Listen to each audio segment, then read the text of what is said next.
Welcome to the Human Capital Innovations Podcast. We're your source for personal, professional, and organizational growth and development, where we share original research, explore industry trends, and interview executives and thought leaders from across the globe. We hope you join us often for practitioner-oriented content around all things related to leadership, HR, talent management, organizational development, and change management. Maximize your personal and organizational potential with Human Capital Innovations Podcast. Do you enjoy the Human Capital Innovations Podcast?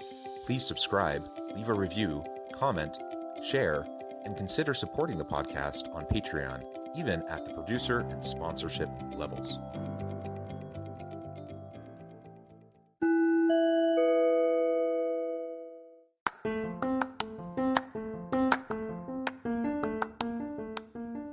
Welcome to the Human Capital Innovations Podcast. In this HCI Podcast episode, I talk with Dirk Doebler about improving retention and engagement of employees who are new parent.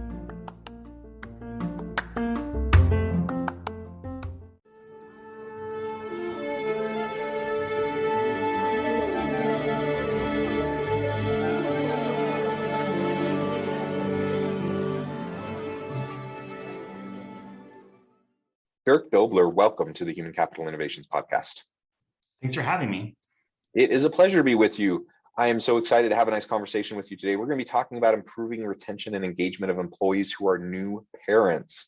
And this is a topic near and dear to my heart as a father of 6 children, navigating that. I don't have any super young children. My youngest is 9, but I certainly have had to deal with this with each and every one of my children, as they joined our family and just navigating that. And it's complicated. And I think we've made positive movements, in terms of parental leave, those sorts of things. It's certainly better now than it was a decade ago or more, but there's still room for improvement. And beyond just leave policies, you have everything around retention and engagement that I'm not sure gets thought about all that often by many organizations, despite whatever their best intentions may be. So this is what we're going to be exploring together today. As we get started, I wanted to share Dirk's bio with everybody. Dirk Doebler is the founder and CEO of Parento. With Parento, Dirk is transforming the landscape of employers and making increased retention and engagement of parents a reality. He is committed to helping businesses capture the missing $12 trillion in global growth, citing McKinsey, by reducing the 43% of highly skilled women who leave the workforce after becoming a mother. Prior to founding Parento, Dirk held roles in finance and consumer wellness industries, serving as CFO and of the woman-founded Dame Products. What a tremendous background. Again, a pleasure to be with you. Anything else you would like to share with listeners before we really launch on into the conversation? Yeah, what I always really like to kind of mention is my background is a little unusual for this topic because I actually started the first provider for paid parental leave, but I don't even have kids. So when I founded Parento, I didn't even have the proverbial horse in this race. But what I do have is a background in finance and analytics.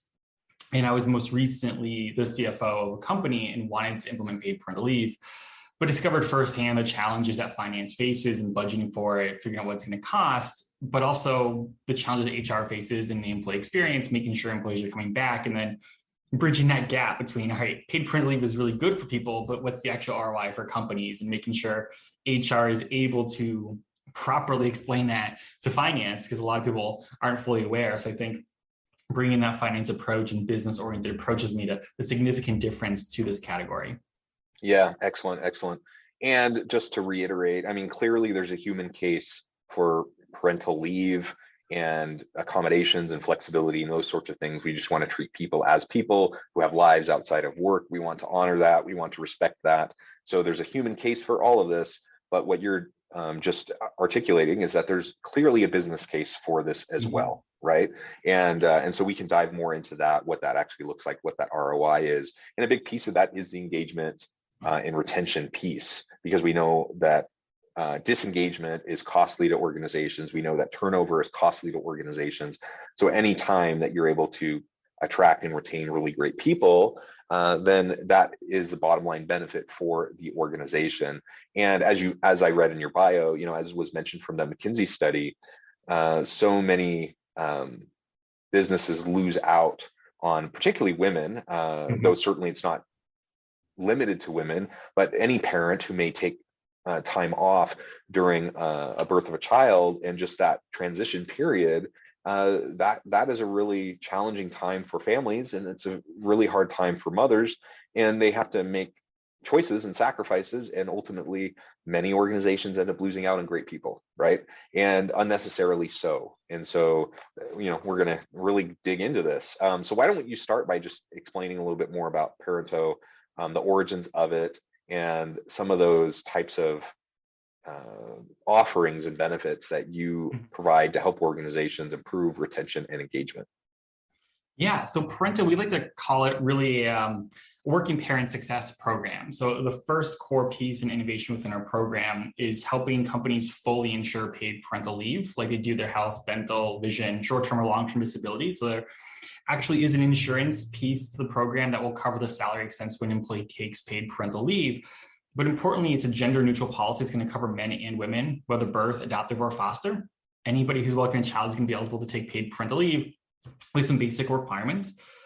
So finance is going to give the cost certainty and risk mitigation they look for. HR is going to be able to give finance a budget. But what we found, when we built our program was that there's so much going on in somebody's life when they're welcoming a child, right? That's non-financial. So making sure that employees have the emotional support that they need, the career support they need is really important. So within our program is an unlimited, parenting wellness program where any employee today that has a child, is thinking about having children, or especially when they're welcoming children, has unlimited access to a network of our parent coaches who provide one-on-one human-based support on whatever topic they may have. But it's particularly crucial for employees when they're welcoming children to have that support. And so it's everything from how do I plan my leave, tell my boss, tell HR, tell my team, to manage my stress and anxiety as I'm preparing to take leave, or after the child arrives, managing stress and anxiety then, sleep coaching, what's normal and not normal for the child, or if you're adopting or fostering, working through the emotional challenges inherent in that. And then toward the end of the leave, making sure that the employees are ready to return to work emotionally, logistically, communicate, that they know how to communicate with their partner or their team. And then importantly, our coaches are still there after the employee returns to work. If they want to check in, they can. And so we're streamlining the process. These employees are generally going to use 12 to 14 hours of human-based support throughout that leave process. But then in addition to that, we're also streamlining the compliance and administration component by simplifying filing for PFL or disability for employees that have that, simplifying the coordination for payrolls. We're actually making HR, finance, and payroll's life easier by taking care of all of that. Because at the end of the day, we really want to make sure that that employee has the best possible experience so that these employees are more likely to not only return to work, but return to work full time and engaged. Yeah, I think that's excellent. And you just ran down a litany of different types of things types of support that you're trying to provide, all of which are essential for people to make that transition. And again, everyone's different. So not everyone's going to need all of those support mechanisms in place. But having them and having really, a buffet of offerings there to support those who are, have different needs is going to be very, very important. So I'm wondering now, if we move the conversation on, how are you seeing the role of benefits leaders change in a post-pandemic era, and how were you seeing it evolve during the pandemic? Now we can talk about this specifically in relation to parental support, parent leave and such, but also more generally.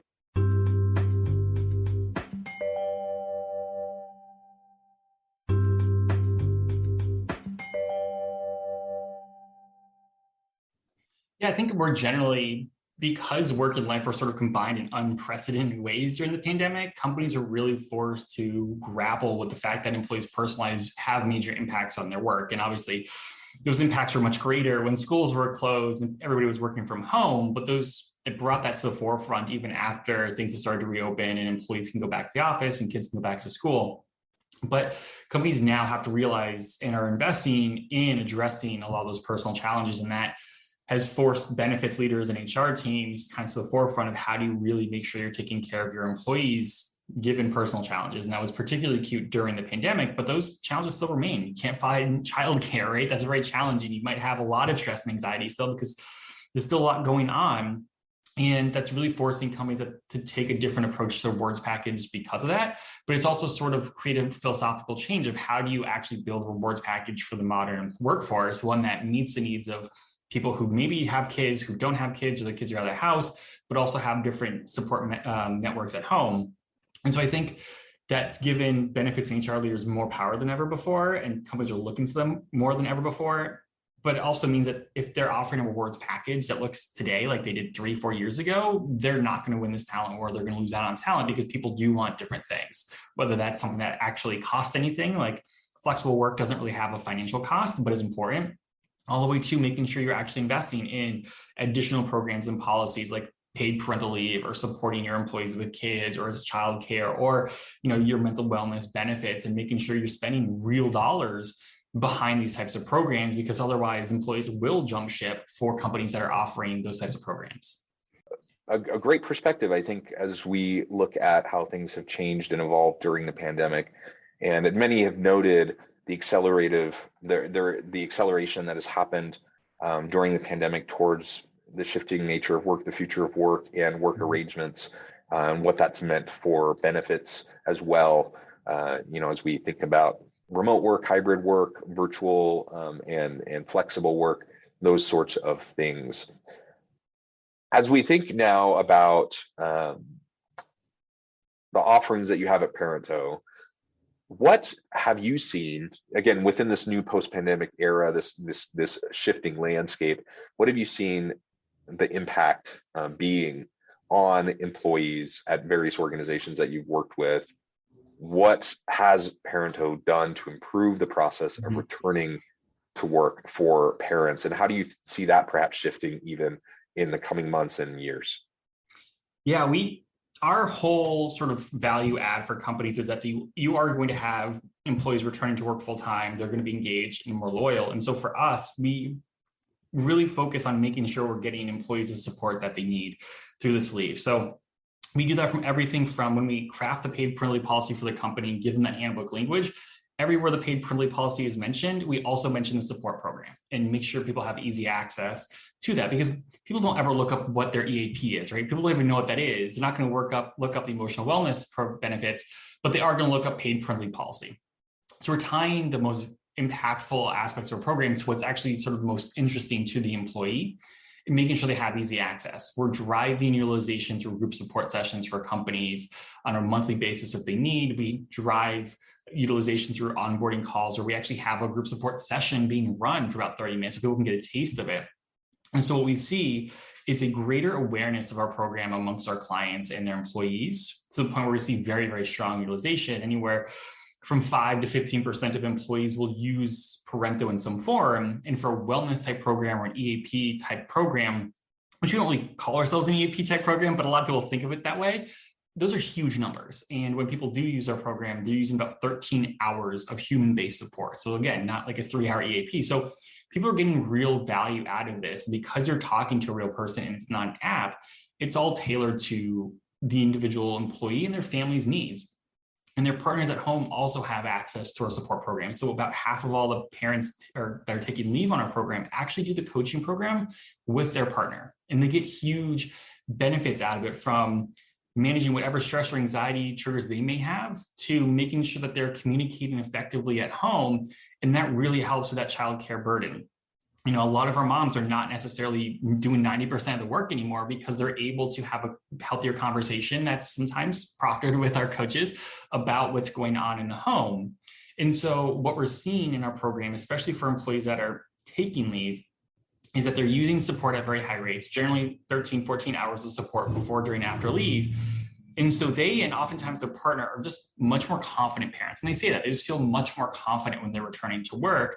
And so they're in a better position to manage anything that really comes their way, whether that's the stress and the anxiety, or the stress and anxiety of not having gotten sleep, or communicating with their partner, having more sort of rational discussions. We've heard from parents, like, a boss may not necessarily understand their needs, but if they can properly convey it in a way their boss understands, that's hugely impactful.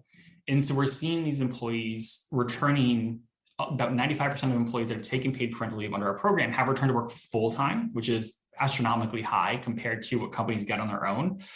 and they're staying there and they're just much more confident. And if something comes their way and maybe they still need a little help, they can easily access and talk to one of our coaches and continue talking to them afterward to get ahead of any of these challenges, and making sure that they sort of stay on track with their goals, both at home and work, because that's ultimately what we're trying to do, is make sure that people are confident parents so that they can be confident workers. Yeah, confident parents to be confident workers. And again, it's the recognition of the employee as an entire human individual that has different aspects of their lives, right? Yes. And so we can't, I mean, sometimes organizations, sometimes leaders want people to compartmentalize, and they say, leave that at home. At work, you're at work. I mean, maybe there's some logic to that. Maybe it makes some sense, but it's not reality for most people. Most people aren't in a position where they can compartmentalize in that way. And so what your home life bleeds into your work life and vice versa. And that's just the reality. So we have to acknowledge that. And if you have a new child, the stresses involved, again, I speak from experience, the lack, like you mentioned it, the lack of sleep, right? Just the and assuming even that you have a perfectly healthy child without other health complications, that opens up an entire conversation around that kind of support. Assuming it's a perfectly healthy child, just the shifting family dynamics and the stress and anxiety involved with that, the lack of sleep, communication, all the things you've mentioned, all of a sudden that inevitably will bleed over. I don't know how anyone could think it wouldn't bleed over into your work life. And so the more support you can provide, of course, it's going to lead to better outcomes. And what we've seen during the pandemic, again, is one of the negatives of the pandemic, is many have pointed to the state of women in the workforce. And many have suggested that we've set women back even a generation due to the pandemic, just because women having to wrestle with home care, child care versus work, and can they do it all, and prioritize, and what are they going to do? And many women left the labor force during the pandemic to take care of children, to school their children, to take care of parents and parent care or whatever, right? And so we see that's become front and center during the pandemic. Let's not forget that dynamic is ongoing when you're dealing with parents, and particularly with new parents. Companies try to invest during the pandemic. Let's not forget those lessons that we've learned, and let's continue to invest in our people in ways that help them to have a holistic, the whole complete person, holistic success in life. Because ultimately that's going to help people bring their best selves to the work that they do, be more creative, be more energized, be more passionate. Certainly it will, lead to lower turnover rates and higher levels of engagement. But of course, those then lead to a whole slew of other positive organizational outcomes that every organization is going to want.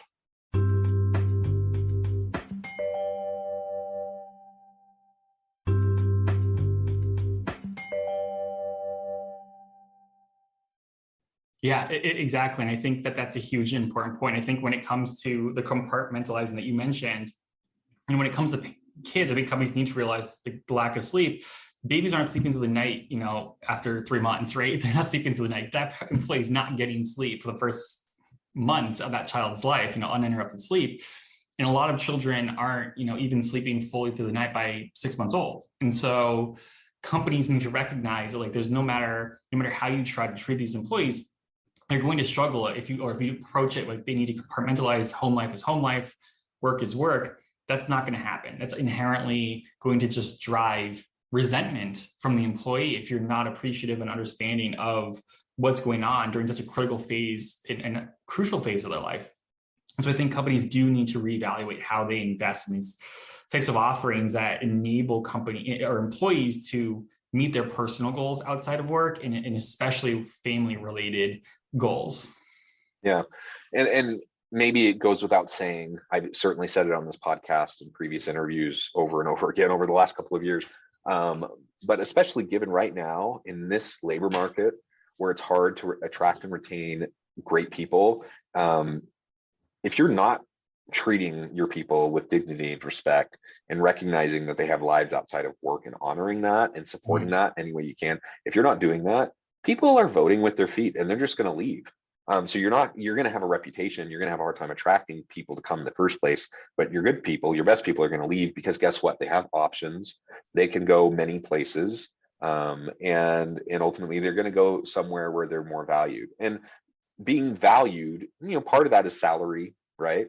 People want to get paid well, but being valued by your employer is much more than just salary and the benefits package, right? It's how you're treated, it's the culture and how your opportunities to be who you are and bring your best self to work. And if you don't feel like you have that, or if you feel like you're being forced into this horrible decision of whether or not to be there for your child, or to go to this extra stupid meeting. I mean, people are making decisions each and every day, and we've seen the clear pattern, especially over the last year, that people aren't putting up with that anymore. Will that change in the future? It's possible if we have a big economic downturn and companies have a surplus of labor. Maybe this will shift, but right now the employees in labor, they have the cards in their hand, and we have to create an environment where they want to be there. Yeah, and we actually see that all the time. Maybe every week we have a company who's come to us saying that they had a candidate that they lost because of the parental leave policy. We've seen companies with nothing lose candidates to companies that offer something, or companies that offer maybe just 8 weeks losing out on candidates because employees are specifically looking for paid parental leave at rates that we've never seen before, both men and women. So it's incredibly important. But we also see it as a really good signaling device, because if you extend an offer to a candidate, they look at your entire package. You can't compare health, dental, vision insurance to another offering. That's super convoluted. Nobody understands that. But you can compare paid parental leave. This company offers 12 weeks of paid parental leave. Well, this company offers 2 weeks. Well, the former company sounds like one that's going to take care of you. And we see that with our clients, but we also see with our clients where they can come out and say, not only do we invest in paid parental leave, but we're really investing in you as parents. You have access to this entire network of support during that process, and we want you to use it. So it really takes what's a really good signaling device to the next level, because you're investing in it beyond sort of what might be the bare minimum in some industries. If you're in tech, you need a policy, but in others, going and offering something and then support makes such a difference to that employee. It's a really good signaling device, and it's something that millennials have prioritized and younger employees have prioritized more than pretty much anything else out there, and both when they're looking for new jobs and considering staying. Yeah, very, very well said. And how about for those who aren't parents? You identify yourself as one without children. There are many like me that have children, and we're trying to navigate. How about those that aren't parents? Does Parento do anything in terms of supporting or aiding non-parents? Yeah, so we do. While a parental support is targeted toward parents, there's a lot there for the support program that's universally applicable. So a lot of it can be giving advice and support on how to deal with anxiety or stress, or communicating things at home. You might be stressed about something, you need to communicate that at home. And there are a lot of things that are just universal that everybody can access. And one thing we do with a lot of organizations is set up a monthly group support program for their employee population. If you have an ERG or a parent's ERG, that might be a really good group to host it, and anybody's allowed to come. And those topics that they might discuss aren't strictly parenting, because people in that group might have kids at different ages. And so the challenges that you have with a newborn are not what you have with their 13-year-old kid, right? And so a lot of it is still sort of giving people the ability to come together and talk about the challenges they may be facing as parents, or company policies as parents, because everybody has to suffer under the same bad policies or be benefited by the great policies the company offers, and they can communicate that together. And so much of our tailored support is, talking about what they can be doing to benefit themselves or their partners, both emotional and mental health, and then careers. And some of it's sort of how do you, having a journal, just having topics that you can write in a journal is not strictly to parents, but we see people doing that. And we encourage things like that on specific topics, and the group support encourages that. And so we allow anybody who wants to use support can access it. There's no limitation. Our qualification is just, are you a covered employee, not are you a parent? And so employees can certainly get that emotional health, that wellness help. And for non-parents that are thinking of becoming parents, we offer particularly good support then too, especially for people who are adopting or fostering. It's an emotionally fraught, lengthy process. So we have parents or to-be parents going through that process. We'll check in with one of our coaches on a monthly basis. Then when they actually take leave, they'll convert more to the on-leave programming where they check in on a weekly basis during the leave event, and they'll talk to someone that can work through the emotional challenges with them of adopting or fostering a child. And so we just want to make sure that anybody who needs a little bit of help, regardless of what that looks like, is able to access it. Yeah, I think that's great, and such a wonderful slate of support and services.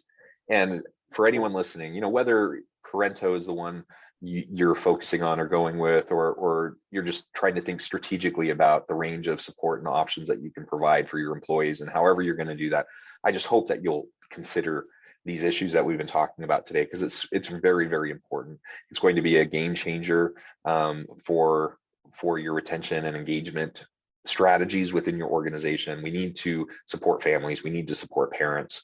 We need to support everyone who's going through these difficult, challenging life transitions, whether they're parents or not, as you just described. So I think all of that is fantastic. Dirk, I note the time. I'm going to have to let you go here in just a minute, but before we wrap up, I wanted to give you a chance to share with listeners how they can connect with you and find out more about your team, and then give us a final word on the topic for today.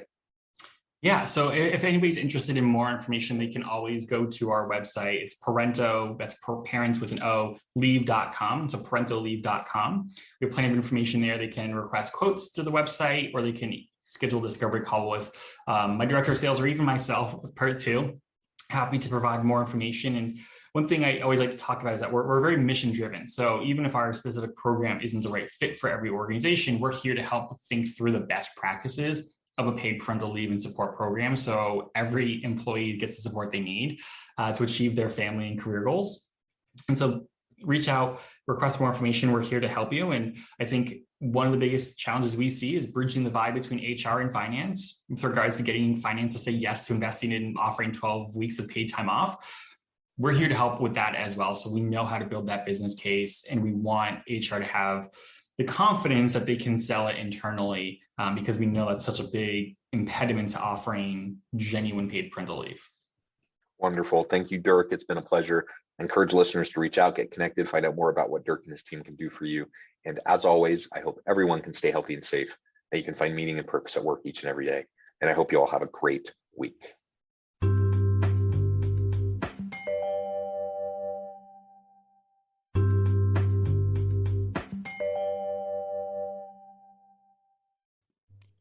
Thanks again for joining us for this episode of the Human Capital Innovations Podcast.